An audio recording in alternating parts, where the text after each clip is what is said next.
Back up on the scene, nah, I mean. Sit where I'm sitting, sip what I'm sipping, spit what I'm spitting. Take a listen to what they kicking. It ain't a topic that's out there that's too specific. We gon' talk about it and they gon' listen. This here's a revolution for all I mentioned. This here's a Novocaine just to numb your system. Weekly doses issues, get your prescription. Life Be Lifin fan, but we ain't missed it. Let's do 6 rings around. Ass Mike and Pip, you got a topic how to spit. We gon' rip. It's season 7 coming to you live. We up in this. Hey, season 7. We up in this. Life gon' be life, okay. Life gon' be life, okay. Life gon' be life, okay. Life gon' be life, okay. Life gon' be life, okay. Life gon' be life, okay. We talking life. We talking life. We talking life. We talking life. We talking life. We talking life. Season 7, you ready? Yo, welcome back to another edition of the Life Be Lifin Podcast. Back up on the scene, nah, I mean. Hey, I'm your host, Tony D. And normally I'll be pointing over there to the co-host, and I'm D to the J. Still in the building like I ain't never left. But anyway, y'all, we got a special edition today, man. Let me get some things out the way. So don't forget to catch us on WAVU 55 The Vibe every Tuesday morning on your drive in from 8 to 9. Well, if you're just getting up, we know we look at that phone first. Go ahead and download the online radio app. Look for WAVU 55 and go ahead and lock it in. YouTube, Facebook, TikTok, website. We here. Merch. Y'all seen the intro. We got cups, we got hats, we got everything. We gonna talk about it.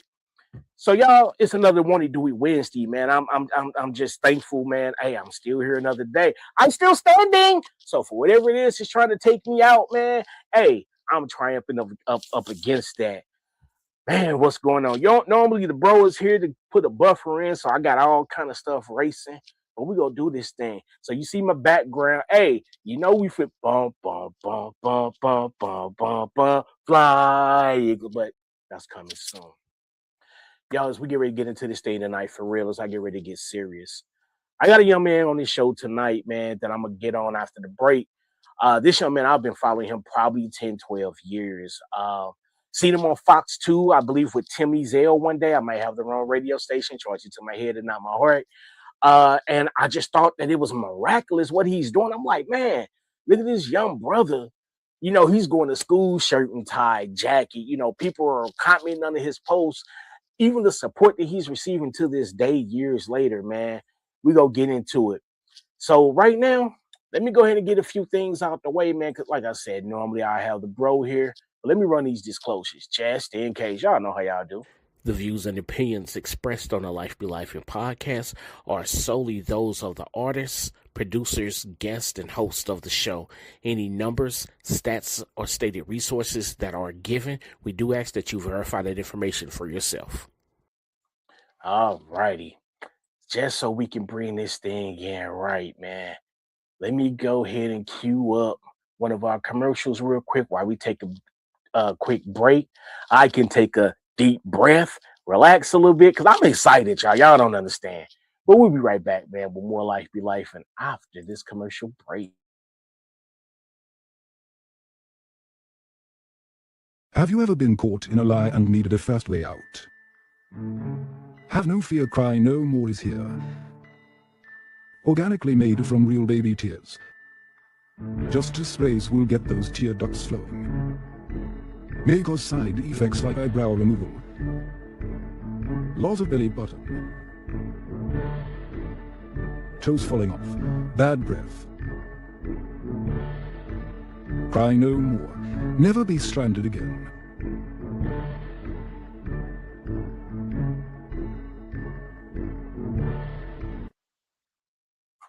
And yo, we back up in this joint, man. So as I was saying before the break, bro, sis, everybody, it's an exciting day for me, man. So without further ado, I introduce the song, present to others, Mr. David Kirkman. Hey, what's What's up, Tony? What's going on? Man, how you doing on today? Man, I'm feeling good, man. I'm chilling, man. I feel amazing. It's beautiful That's out. what's Well, it's hot out actually. it's hot and windy. That's a travesty. Yeah, it's almost too hot. I got a nice little workout in earlier, but I had to like hop on the train and go to the gym a little bit. It was almost too hot for me. I was like, I'm about to just call it a day. Yeah. Hey, y'all hear that, man? No matter what the weather is, if you care about your body, you got to go get it in. Y'all see, I was Yeah. 290. You see where I'm at now. So, hey, one day at Yeah. a time. Take care of the one body you Yeah. got. Yes, Mr. sir. Kirkman, man, Yeah. I know, I got so much racing through my head. So let's start back at the beginning, man. I think your first film, was it Underneath? No, so that's my first full movie. I think that Okay. since like post college, I guess. Since Oh, since I'm okay. yeah, Gotcha. yeah. But like Yeah. the first, yeah, that was Underneath, and so I mean that just came out in December. But I've been doing stuff since like high school, like little short films and stuff. Hold on. Let me open my okay, let's do this. If we gonna do it, we gonna do it right because I believe in giving flowers when flowers are due. So you were the writer and director for Nexus, right? Yeah, yeah. Okay. We're Then still you got filming it. Gonzo. I Mhm. remember Gonzo, like for real, for real. Yeah, yeah, the original, yeah. And then you got Underneath, Children of the Sun, Mhm. Hardware. Yeah, I didn't know about that one. Icon, yeah, Noble, yeah. Retribution, Mhm. and my favorite, Static Shock.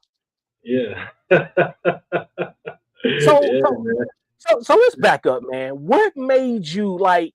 I know, like nowadays, everybody wants to be a content creator or whatnot. What made you specifically go into filming?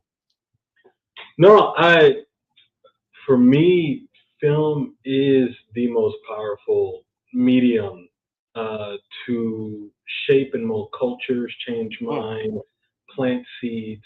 It is the most powerful, and you can look throughout history to see how many regimes, good and bad, right. have come as a result of film and propaganda and things of that nature. That's how powerful it can be. Yeah. And they don't call it, cinema is magic for nothing. It is, in a sense, that kind of thing. Um, I felt growing up for me, I always knew that music was going to be a thing for me. I still do music. I make music to all of my films today, but Wow. that's what I thought I would do in my life, growing up in the church and my parents Yeah. being pastors and playing the piano and the drums and that sort of thing. And then I studied music classically. I studied jazz and I read music, played the cello and the piano when I was in school and things of that nature. I swear I thought that's what I would do for the rest of my life.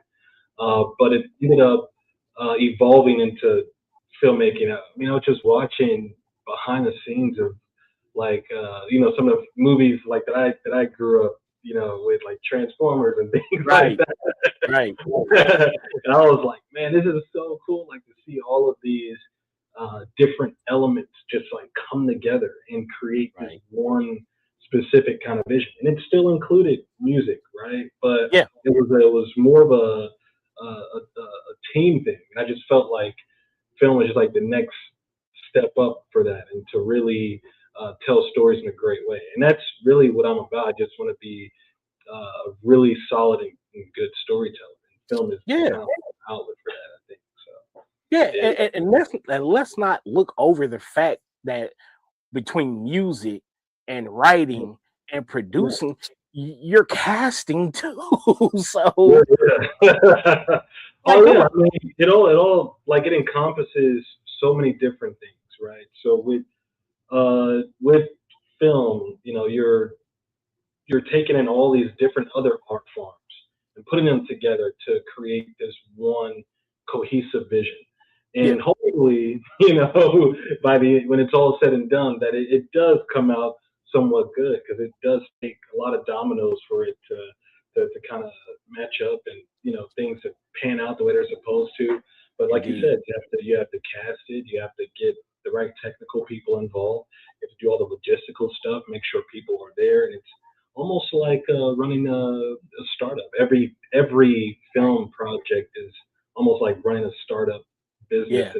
in that sense, because it's the same devices that are used, but it's just a little bit more artistic in its sense, for sure. Indeed.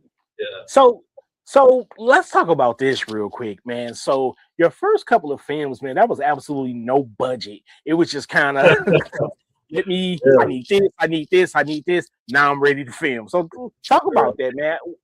How Well, I'm still kind of low. I mean, I'm a low budget. I mean, I'm not no budget, but I'm definitely on the lower end spectrum of things. But early on, yeah, you are right. It was just like nothing, and that's kind of how you start, right? Like you yeah, have to be able to take things that you were given and then be able to multiply those things. And you have to, if not, then it's just like you're kind of wasting time. And if it's something that it's too hard to make a movie or to make even a short film. It's very difficult. It's very difficult and it's extremely challenging.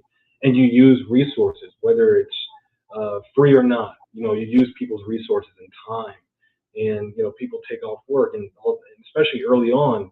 And so you want to make sure that you're putting your best foot forward in that way. So early on, yes, it was that, but it was really more so about growth and exploring who I was as a storyteller, and thereby exploring who I am as a man, and that sort of thing. I think that's what great art can do, not only just by showcasing the story you're telling in the immediate sense, but also like you kind of a good one. You're sharing a piece of yourself. You're sharing who you are. And early on, even though it was like the sci-fi stuff, it was a right. big part of who I am. Is Yeah. imagination and big kid at heart, and things like that, and asking philosophical questions about Right. life, that sort of thing. And you just get better, and you get as you grow, you get more nuanced and more mature in the way that you go about it, and hopefully more efficient as well, because you know what you don't like. Indeed. So, but Indeed. now, yeah, more in the lower budget, still independent, lower budget, since I don't have like any like a big deal. It was just crazy. Some people may think that, but I don't. But I think that speaks to like the talent and stuff involved. It's not only me, but it's a lot of other people who help out. I have like a strong core team of about 6 or 7 people, and Shout them out. You got that? yeah. All right, come on. We got Habibi, Ali Khan. We got Dominic Chasen, Justin Henley. We got Armani Ambis. We got now Michael Speckart, who's helping out with Nexus. Jason Wilson, who's like also my co-producer and business partner. Tyrus Lemon, and yeah, that's really kind of the main core people and that's been doing it for years, man, and just getting better. We help each other out on different projects. A Yeah. lot of them are filmmakers in their own right as well, and it's just this dope collective where we just kind of rise together. So I'm doing my thing, but some of them got their own thing going on as well, and I help them out on projects as well. So Yeah, that's what's up, man. yeah. So how long was it? Because I know the theory about St. Louis, man, is that you could be doing something very, very dope. Louis finally took notice on, hey, here goes somebody doing something great. It's so interesting. I've always felt that, and maybe because of I've had really good parenting. I just can't take that out of the equation, because my parents did, they sheltered me to a certain sense, but they did raise me, I think, in a really good way, to pursue all these different passions. So in a sense, whether or not I even perceived it at the time, I felt a sense of support. And they tried the best they could. It was like I have like 4 other siblings, and then both of my grandmothers live with us, and my auntie. So it was a big house. You had the village. Huge household, man. Wow. So they literally did the best that they could. But what They did great, by the way. You said what? They did great, by the way. So just want to let you know. Yeah, no, they did great. And so even though my first film coming out of like high school, I was just filming it and passing with my high school friends and stuff. We did like a little premiere, and at the time it was called Warenberg before Marcus had bought them.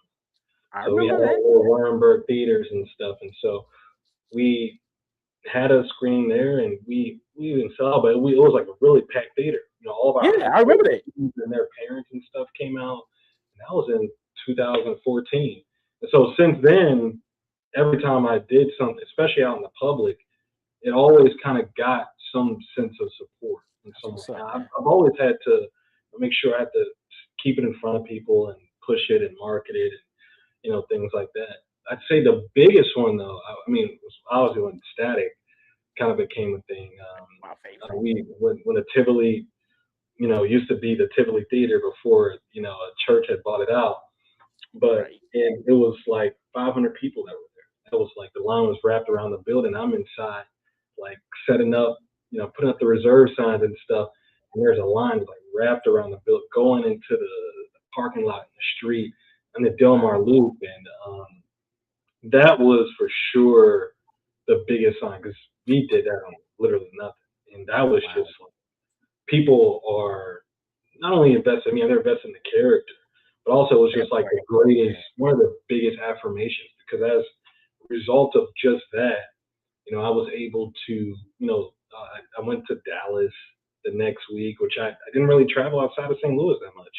So I went to Dallas, and then, next following month I was in Europe for a week or so. And so it just exposed me to all these, and I was introduced to Afrofuturism. I met the Afrofuturist community, which you probably hear that term thrown around a lot since Black Panther came out. Yeah. And then, just traveled all over as a result of, just making Static for nothing. And I wanted to get it out there. I can't make money off, I don't own that IP, so I can't make money off of it. But what it did allow me to do was expose myself, expose my talents to different people, build a network. So now when I'm doing my own original material now, like I go to different cities, and these are some of the people that I've known for, several years, just doing that stuff. As a result of making Static. So, man, it's been an interesting trajectory of growth. Yeah. Dope. So this is what we're going to do. We're going to take a little break, man. Got to do some station identification for WAVU. I'm going to play a little bit of a song, man. And we're going to come back, because we've talked about who you were, who you are. Let's talk about who you're going to be. You with me?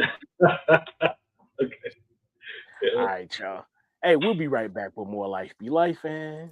Back up on the scene. Hey, it's your boy Tony D from the Life Be Lifin' Podcast. Check us out Tuesday mornings, 8 a.m. to 9 a.m. on WAVU 55, The Vibe.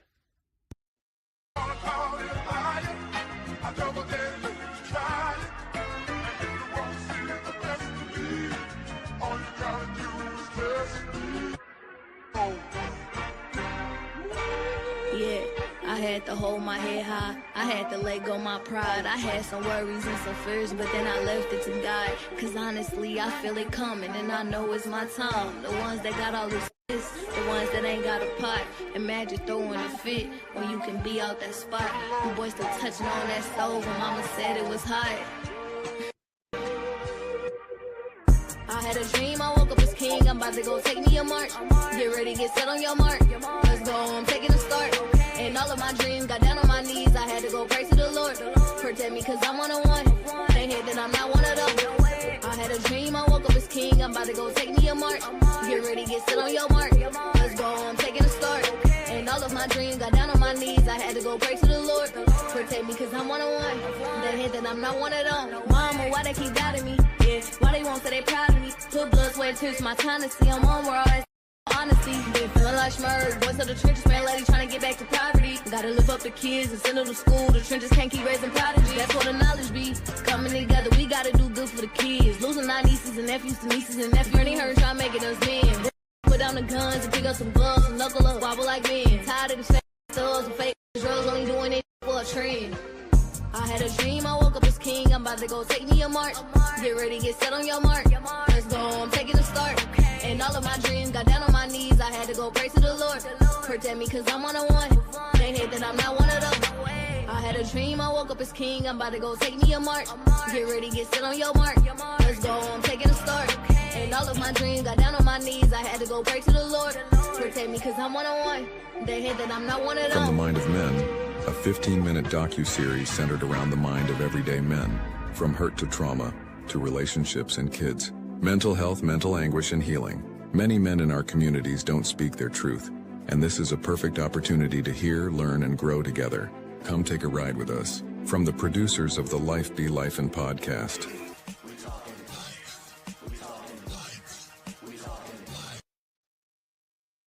And yes, sir, we back up on the scene. So, David, man, right now, actually, you know what?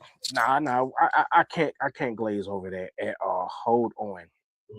So let's talk about this award nominee from Amsterdam. I don't want to mess up the name of the award because I don't want to take away from it, man. So if you would pronounce that, just so I'm clear, and let's talk about that. Yeah, it's called Septimius, the Septimius Award. It's named after, I believe, the Roman emperor. I think he was the first black emperor. Okay. If I'm mistaken. But don't quote me on that. But it's a pretty it's a pretty prestigious award on the independent level in Europe, in Amsterdam. So it was really cool to be around that and just like be inspired. And I was like, I don't even know what I'm doing here because some of those independent films had like $10 million budget and stuff. Right.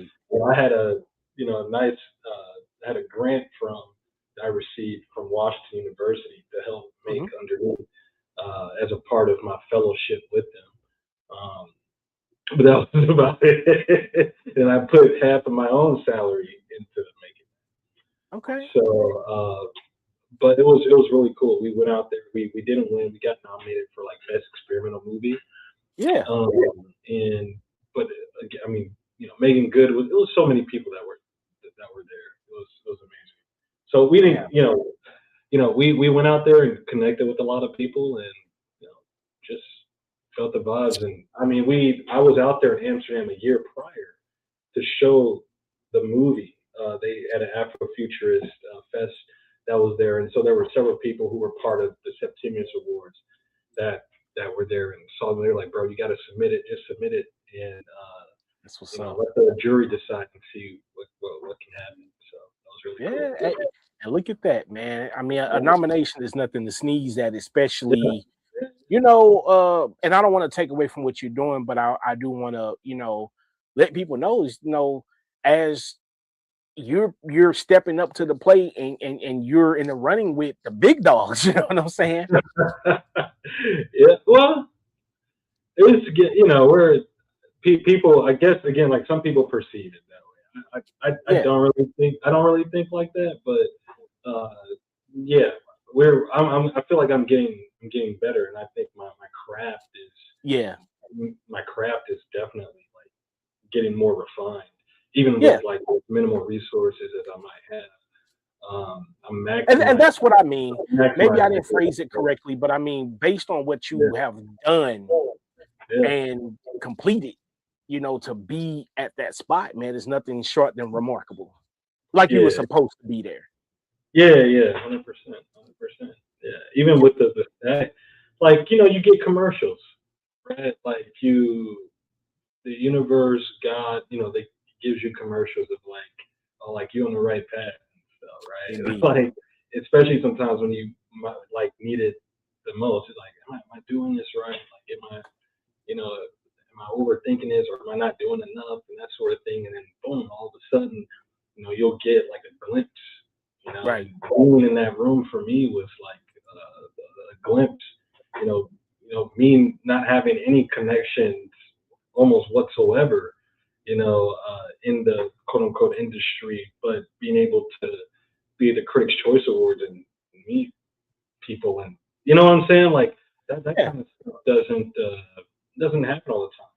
Right. And I'm just trying to be a vessel, man. I'm trying to be in tune, and I think the more that I grow and become more mature, the better my work will get, and I think the more I'll see stuff happen for sure. Indeed, man. So what's next? What do you have your eyes set on? Right now, so I just wrapped up first series Gonzo, and so with post-production, and so that's being shopped around right now, and I want that to come out in the fall, and I think people are gonna love it. It's a 4-part series, very different for me, not having done not having done it on with the kind of skill set I have now doing a series, and so I think people are gonna love it. To see Black geniuses in the science and tech space, I think it's gonna be incredible, and they're really cool. And then right now, finishing up a feature film called Nexus, which I'm really, really, really excited about. It's in the sci-fi lane again. Gonzo doesn't have any of those elements, but this Nexus does. There's a grounded component to it, but it also pushes the boundaries and expand imagination and things like that. So I'm really excited about that. We're finishing production up here in July. So that's what's up, man. We filmed a big part of it back in December. We were spent time like a week on a military base.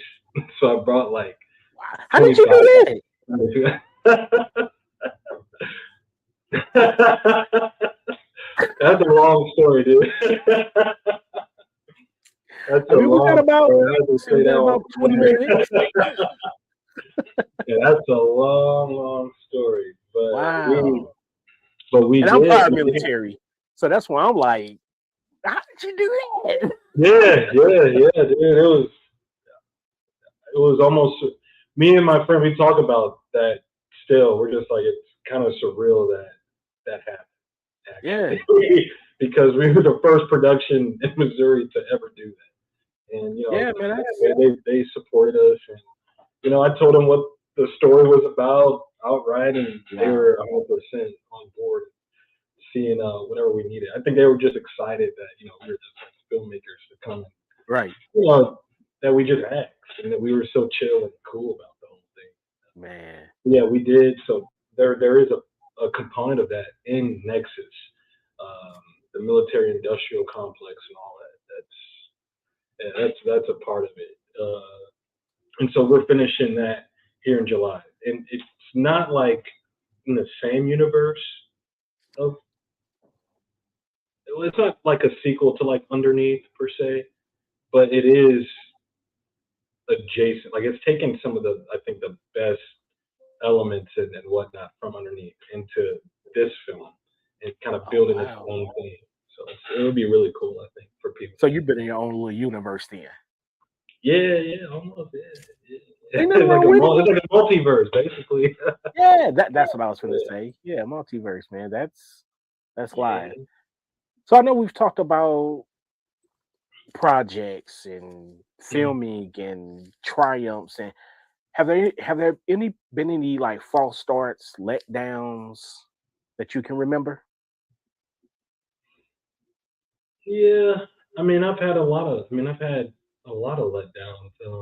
and things don't always pan out exactly how you envision them all the time. I mean, like I was, while trying to pursue Underneath, for instance, like while making it, like I literally, I was behind on some of my bills. I was trying to just fund it. I was like, if I could just give this a few more weeks, and I'll be cool. But I was like a little bit behind on my bills. And my apartment complex was not playing. They were not playing. I got evicted. Luckily, I had somebody in my corner who was able to help me get back in the same day. Oh wow, that's And nice. so, but that happened. But you know, you get a lot of different interesting setbacks. I mean, sometimes it's people, sometimes it's things that are completely outside of your control. But the thing that keeps me focused is, what I came here to do, right? Which is to tell the story, but there's usually a deeper meaning behind the stories that I'm trying to tell. Because, like I said earlier, this is just way too difficult to try to just do this just kind of for fun, and you can do Right. that, but I think there has to be some level of passion that's driving you to want to see it all the way through. Yeah. And every project is very much that for me. So I try to lean more into the positive aspects of it as opposed to the negative, because the negative would just leave me depressed. Indeed, indeed. And, It- and I wanted to discuss that shortly for a reason, man, because I know people yeah, like myself, with the podcast, with the network, and there are a lot of people doing a lot of things, and unfortunately, when things don't go yeah. the way we want them to go, we step back and we kind of lose our passion. Oh yeah. Yeah, Yeah, man. yeah, that's the thing, and I mean, if it's something that's like on the inside of you that you know you're supposed to be doing, then it may, it's that thing they say in church, delay but not denied. You know what I'm saying? That Like, part. come on, like it might be delayed, but it's not.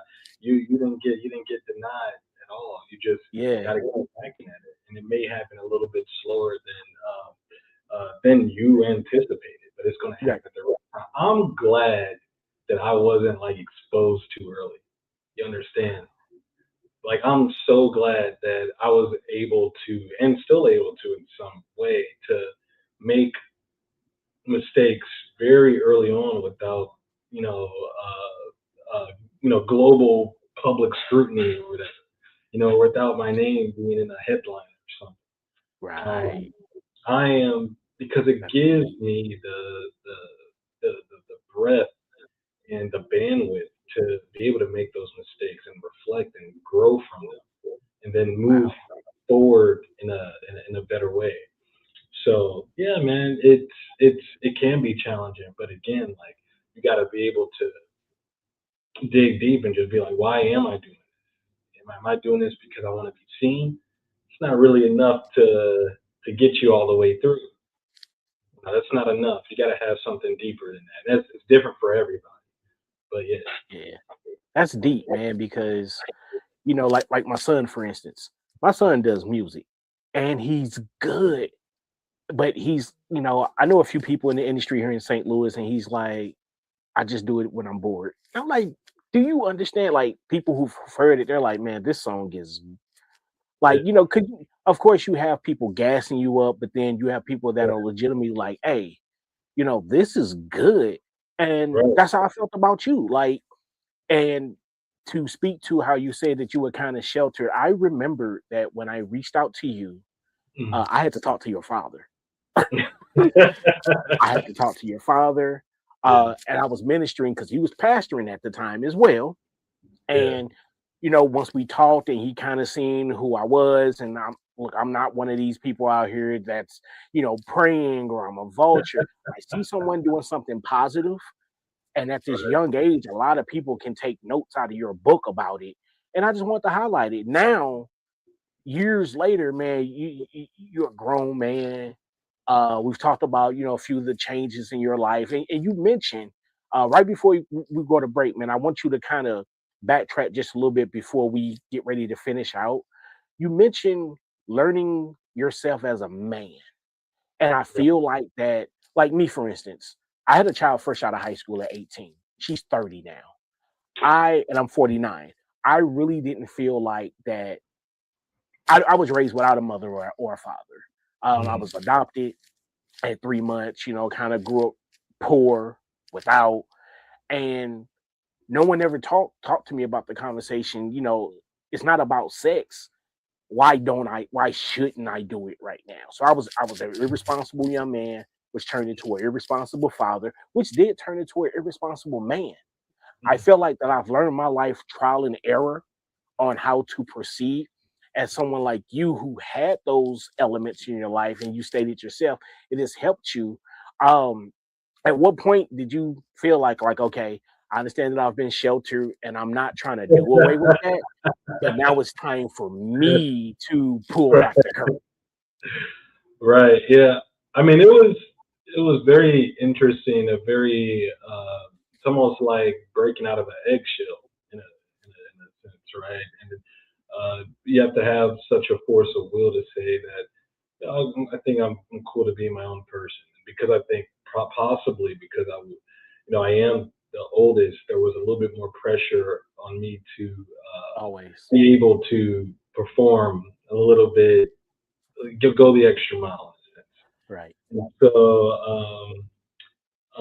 it took for me, number one, coming out with, in my sexuality.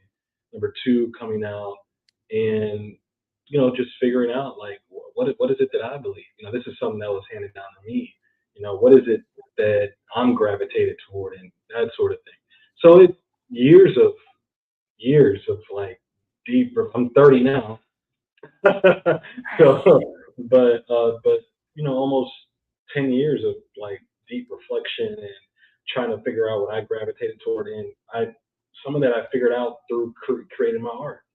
Yeah.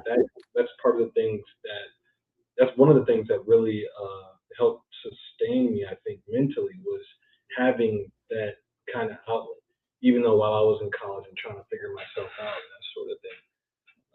It can be a little rough for sure when you're known for one thing, or people expect one thing from you, but then you end up not exactly being that, but Right. you're better, and you're more in tune with yourself.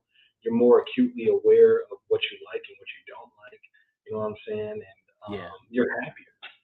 So that takes a little bit of time. It takes time. I don't think it's like a one instance thing.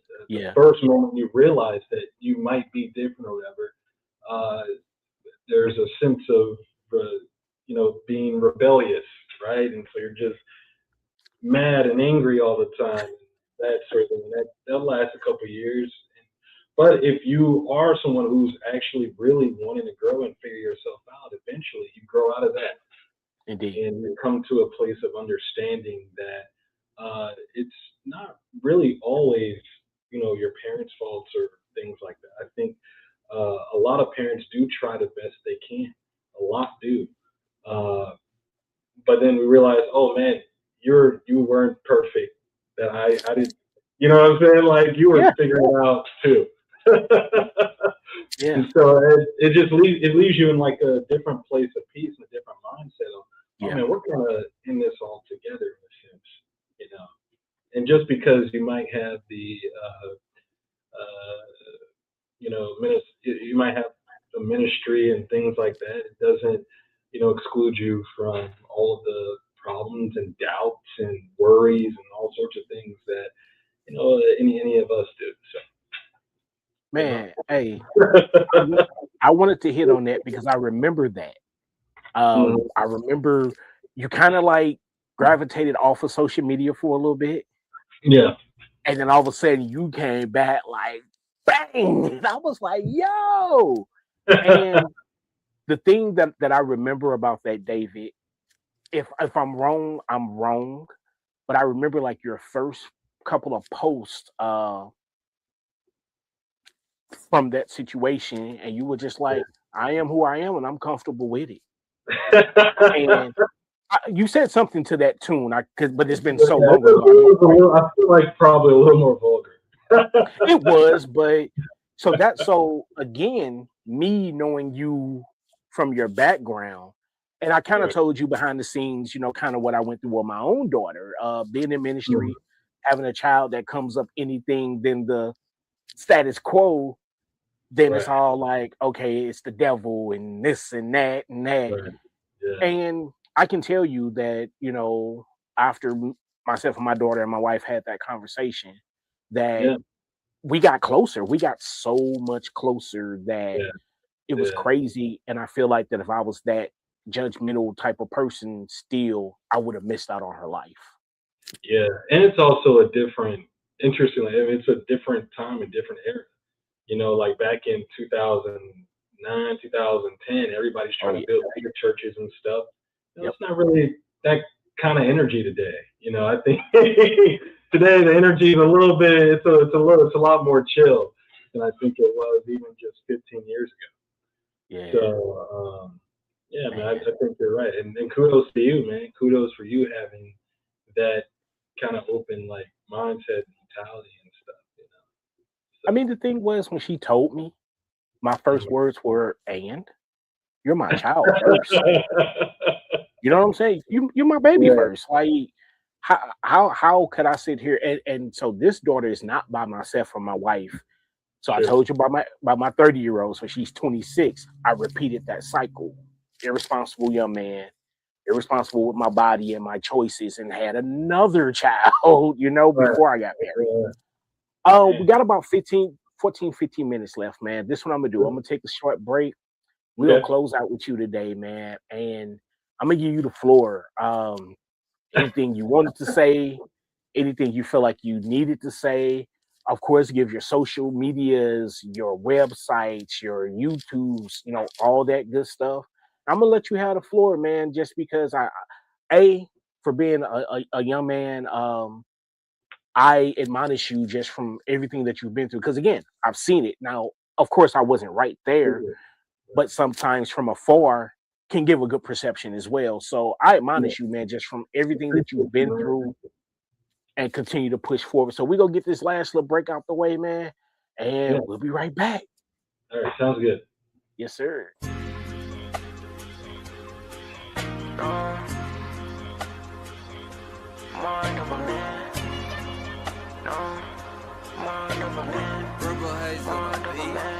Hey, I wake up in the morning, then I brush my teeth. Mind of a million, talk what I see. I don't be here, gotta keep it low key. Don't be having time for no beat. I gotta get to the cheddar, to the cheese. I got tunnel vision, get into the grid. And got every day that he chose me. Don't be calling my phone no D&D.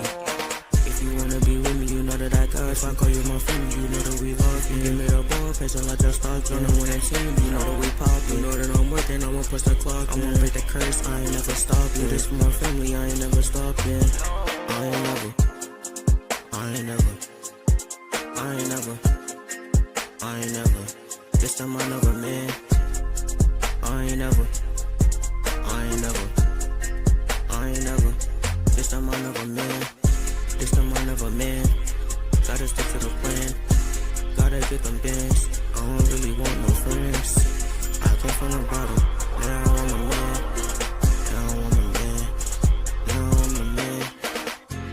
I just find it crazy, like, just one day I just woke up, had this dream, and ever since then I just been taking off. If you got a dream, chase your dream, do what you wanna do. Keep trying, you gonna make it one day.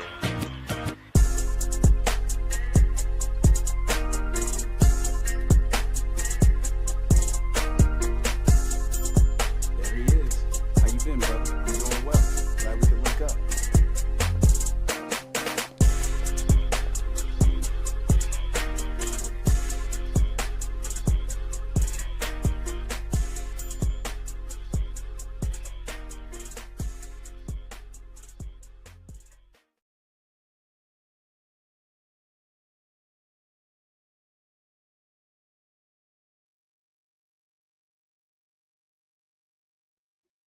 And for those of y'all who just seen that is the intro to From the Mind of Men.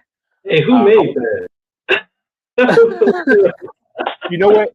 We got time in the studio, you know, after we record. But that is my son. That is my son on the track. Okay, that's awesome. Yeah, so I pretty much came to him and I was like, "Hey, I need an intro to Mind of Men." He was like, "What do you want it around?" So I told him. About 30 minutes later, he came back with the completed song. So I'll tell you, man. Huh? Was it like AI or something? Not the song. His So what we did after the song, I'm like, man, this can't have any type of intro because I feel like I want visuals to tell a story. And so I can't remember what app he used, but we went in over that evening and we would type in what we need, what we wanted to hear, the particular schematics, and they were like 10-second clips, and he clipped them all together like that. Wow. Yeah. And after he clipped it, I did like the transitions and stuff. Yeah, man, it's dope. I'm trying to get my camera back on. Oh, there we go. You good? All right. Well, look here, man. We got about 10 minutes left, David. Again, and I know I keep singing your praises, man, as we've been on the show. This was very short notice. Like, I literally reached out to you yesterday. And you were like, let's do it. I'm like, man, this worked out because, again, I've been wanting you for a minute, to come on to the show. Funny backstory, man, because I had inboxed you and you know how Facebook changes the stuff around. And I'll tell you, man, I had accidentally poked you. And I'm like, oh my God, I can't find the unpoke button. And I instantly, because what I try to do for myself, man, I try to keep a clean image. And it's not about, a misunderstanding, but some people could take that misunderstanding and then put you on blast. Like, hey, this man been married for 20 years and he just poked me. Like, what's going on? I can't believe people really think. I was like, the poke feature just used to be an annoying thing. I be poking people all the time. Poke. Once they brought it back, I'm just be poking everybody. I'm like, I hope people don't really look too deep into this. This has some nothing people to do. do. It's just like an annoying thing. I don't know. Yeah. So, David, what I'm finna do, man, I'm about to give you the platform solo. Of course, I want you to not that solo. Hold on. There we go. Actually, why don't we just do this? All right. So I'm gonna give you the floor. Take as long as you need. I just want you to talk about, sum up everything, from filmmaking to emotions to whatever, man. You got the floor because I know there's a lot of young people out here that just want to be inspired, man. YouTube people are probably going to start going back, seeing what's happening. But I just want to give you the floor, man, because a lot of times when we host or co-host, we overbear, we talk, we try to give a direction. We try to make Life Be Lifin to be very free. You know what I'm saying? And just, you're a good young man with a great head on your shoulders, man. And I just want people to hear your wisdom. I'm about to get out your way. No. Look, I don't really have that much to say. I already told Tony I was a little shy, so I don't know why he put me on the spot like this.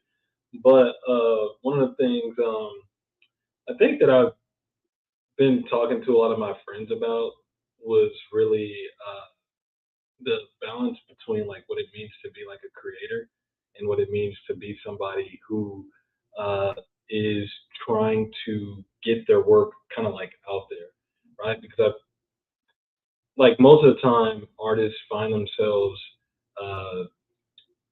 putting more energy and time into trying to get their work out there, as opposed to creating the art that they feel like that they're passionate about doing, right? And the algorithm, I guess, on social media could leave people really thinking like whether or not their art is actually worth it. Whether you have like low engagement on something, whether it didn't get enough likes or that sort of thing. And it really takes somebody to dig deep within themselves to understand that this is what I'm wired to do.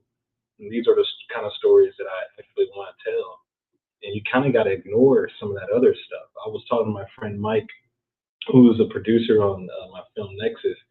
And, we were talking about creative, this was really like a year ago. We were talking about a lot of creative things. Then I was going back and forth, putting on my producing hat and putting on my directing hat. My producing hat was like, oh man, the marketing and blah, blah, really like this and really like that.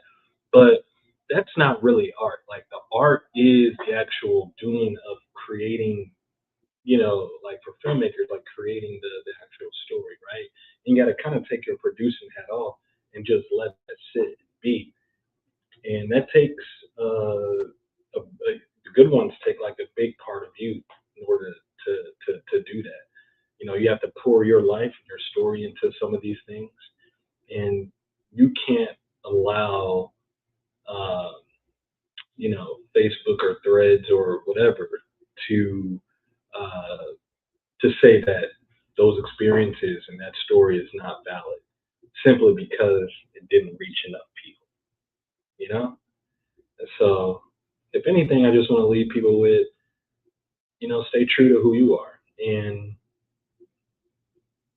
don't give that up, and don't compromise that just because you want to be seen. So that's really all I got to say. And see, I came back right on time. You see that? Yeah. I'm going to say this, though, man, before we wind down. Thank you. Because kind of how you just spoken about and what you spoke about, it spoke to me because I feel like, Life Be Lifin has value. It has depth. Yeah. It is what's needed, these conversations. And, sometimes put some things out there and you're like, man, like, the way Facebook then got messy there, show you who saw it. I got 800 views and 3 likes and 1 comment. Like, what's going on? But so thank you, man, because a lot of times visibility can get lost in the process. Mm-hmm. So, hey, appreciate you just telling people keep their hand to the plow, man. Be true to you. Yeah. So, David, man, Life Be Lifin will always be open for you. Any movies that you got coming up, anything that you got going on, you have an open invitation. All you got to do is hit me up because I want to support. I want to continue to water on good ground as well. You know what I'm saying? Yeah, and I know that you are great ground, my guy. Like for real. I appreciate you, man. Yeah, thank you. Yeah, it's my pleasure, man. You say what? This was fun. Yeah, man. I love doing this. My heart over the next few years is to be able to transition out of my job and be able to do stuff like this full time, whether it's in the community. I want to mentor. I'm in the process of becoming a certified peer mentor counselor. It's where, you get to other people who have had drug addictions and suicide attempts. And I've had all that, and now that I'm on the other side of this, maybe my story, of suicide and popping pills and being an alcoholic can reach somebody. Just like I know your story is going to reach, man. So again, how can people reach you, man, or reach your project at least? You can mostly Instagram and Facebook for me. So David Kirkman Films on Instagram, or just type in David Kirkman on Facebook. Those are 2 platforms I feel like I'm the most active on. And now, like, Threads is a thing, so I'm on there as well. And my YouTube channel, just type in David Kirkman, and all my stuff will come right on up. So, love to connect with y'all, and just continue creating great stories and stuff. So I appreciate Tony for the opportunity to be on this show, and we're gonna see it grow, man. I'm excited to see it grow. Indeed, man. I'll be a stand-in or an actor at some point in time, man, because I've been wanting to act for years. But again, you got to play your role before you get in the roles. Well, Mr. Kirkman, you can stay on the stage after the show. I'm gonna come back. We can rap a little bit if needed. I just want to make sure I don't take up too much of your time as well. Okay. But y'all, we've heard from Mr. Kirkman, Mr. David Kirkman today, filmmaker, writer, producer, musician. That's something new. So we gave everything. Look him up. I will be sharing some of his YouTube stuff on my personal and my Life Be Lifin page. Because at the end of the day, life is going to keep on lifing, and we're going to be here to talk about it. Hey, I'm your host, Tony D. He would say, and I'm your host, D to the J. Hey, until next time, we out this joint. Life gon' be life, okay. Life gon' be life, okay. Life gon' be life, okay. Life gon' be life, okay. Life gon' be life, okay. Life gon' be life, okay.